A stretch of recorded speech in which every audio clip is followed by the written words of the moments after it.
The goal for many innovations is that they become widely adopted within a community as quickly as possible. The diffusion of innovations theory tells us that in any community, there are 5 different types of people, or adopter groups.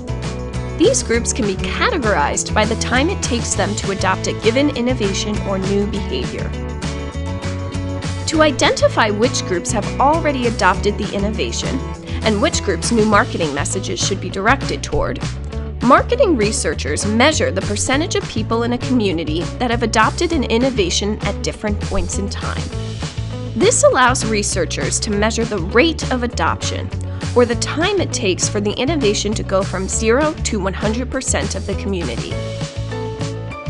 Now, what researchers have found is that for any given innovation, a graph of the rate of adoption looks like a stretched out S-curve with a flat beginning, steep middle, and flat end.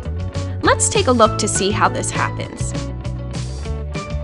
We know that a handful of people, the innovators, will learn about a new innovation, such as a flyboard, soon after it is introduced.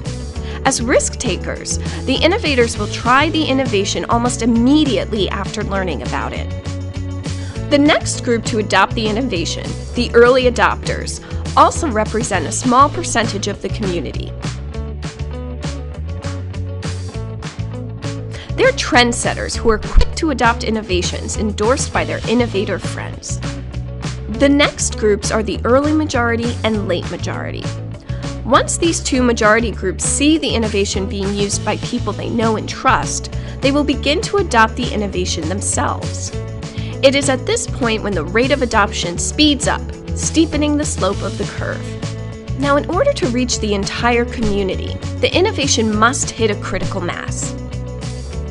This is the place on the S-curve where the innovation has become so widespread that it continues to diffuse to the remainder of the community on its own.